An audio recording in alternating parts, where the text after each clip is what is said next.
All right, so we're going to do a D scale starting on open D, right? So we have a finger pattern, open 1, 2, 3, open 1, 2, 3, all right? So let's give that a try in quarter notes. Ready? Go.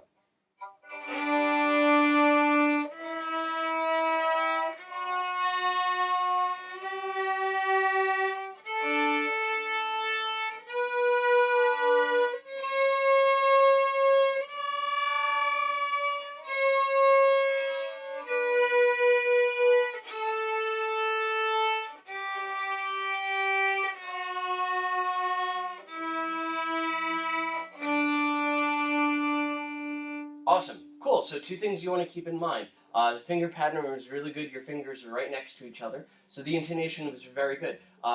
Two things you want to keep in mind when you're doing a scale, more so with the bow that you need to concern about, is definitely keep moving the arm, the forearm, and the elbow as to not create the bow to go crooked a little bit more. I saw that happening. And the tendency was that you were moving your bow slightly backwards as the scale was going on. So definitely practicing in front of a mirror and being conscious of that and just doing it on open strings will really help that more, okay? Great. So now let's do the D major respective arpeggio that goes along with it. So if we're going to take we have obviously the root, the third, and the fifth, right? So in the D major, so we would start on open D, right? So then the F sharp, right? Our third of the chord would be where? What finger?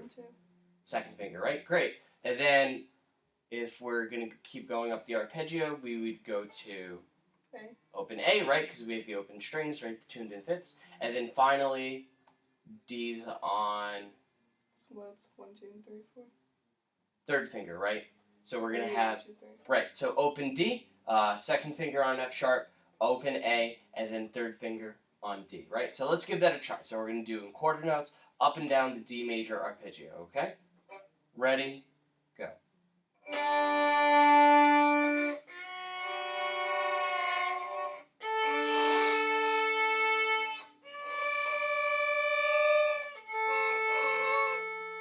I don't know. So it's the same way going back down, right? So third, let's start over on the open D, and I'll walk you through it. Ready? So open D. So F sharp, right? Second finger. Great.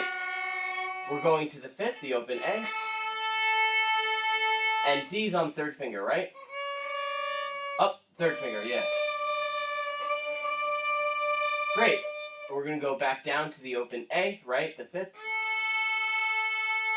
Good. We're going to go to the second finger, F sharp. And then open D.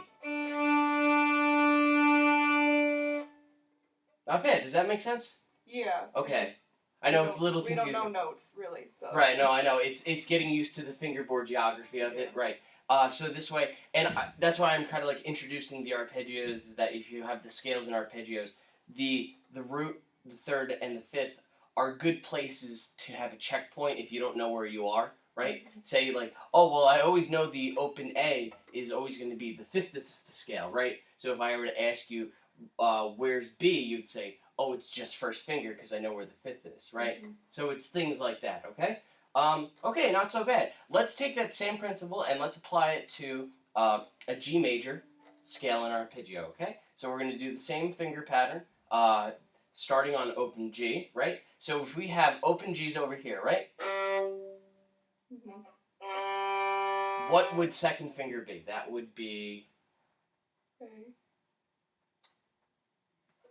So A is first finger, right? Mm-hmm.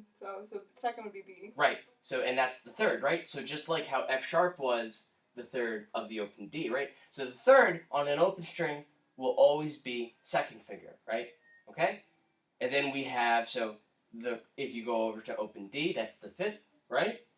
And then finally, third finger's on what? G. Great. Cool. So let's give that a try. Ready?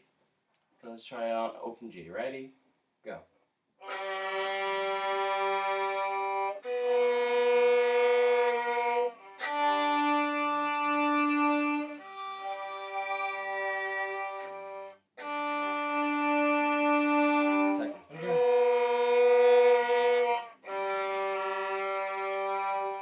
Okay, not bad. So I would definitely ask you to practice that on all the strings, since it's the same principle that applies, right? So if you do on the A string, it would be the same thing. A, C sharp on second finger, open E, third finger on A, right? Same pattern for all of them. Great.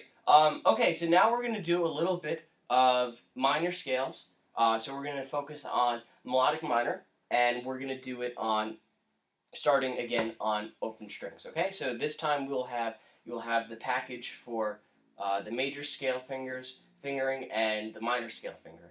So if let's do this on the starting on the G string. So as we discovered, so open G is the tonic, right? And we know that first finger is A, right? So B is the third, and that's where our second finger is, right? Okay, so normally, so that's where B natural is. We're going to move our second finger close to A, right? So do you remember before when we had second and third close to each other, it created that half step? So now we're just kind of moving the fingers around for another half step, right? First finger, A, and B flat, right? That makes sense, right? Mm-hmm. Cool. So then that's going to be open G, first finger A, B flat on second, another whole step. Now we have the whole step C, right? Third finger, open A, right? And then 1, 2, 3. Okay? So we've just moved the second finger down, one position, right? Okay? So let's give that a try. So we're going to just go up the G melodic minor scale, okay? We're not going to go back down. We're just going to go up, okay? So here we go. Ready? Go. First finger on A. Low 2. Great. Third finger. Open D. Great. First finger on E. F sharp. Good. And G.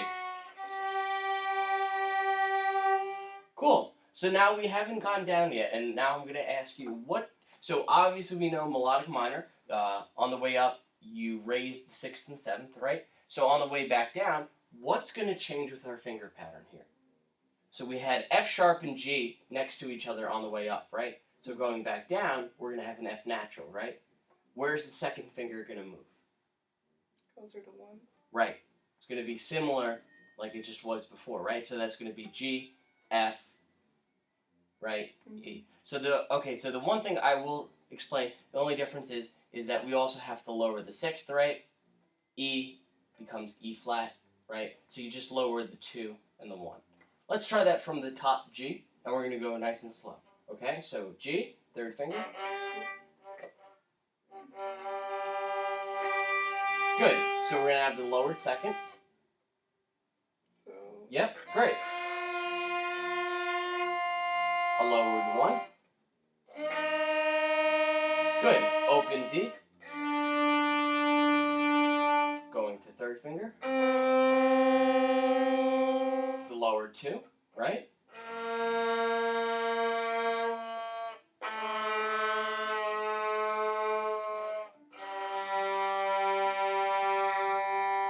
Okay, does that make sense?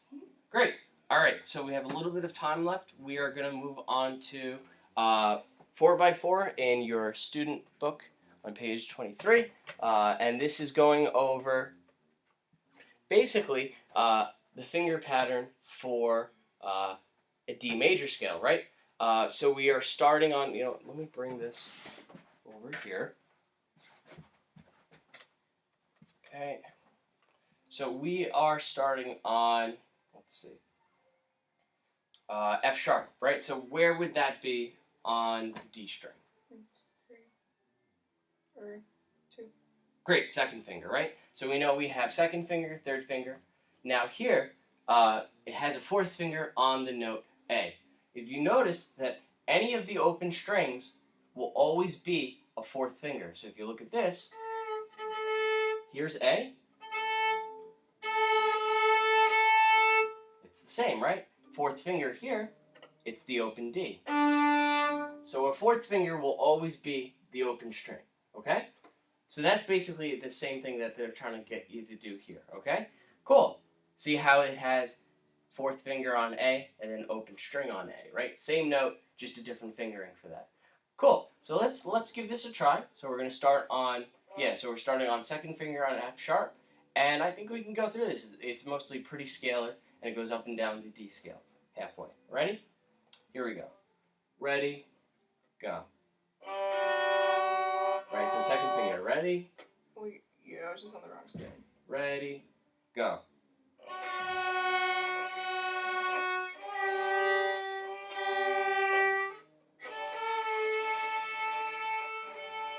Great. Keep going.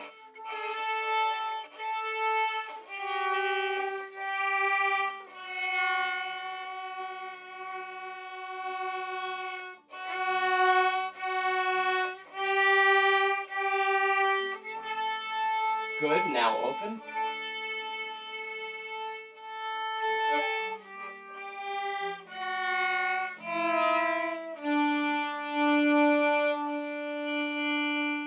Great. Not bad. So one thing just to keep in mind, I know the fourth finger is something new to you, right? But coming on the way back down, make sure not to have a sharp third finger just because you placed your fourth finger there, right? It kind of tended to move up a little bit, right? So just remember to place it back down right next to where that second finger would be, right? So other than that, very good. So I think we're going to wrap up here. So we have a few, we discussed a few things today, and we'll pick up next time.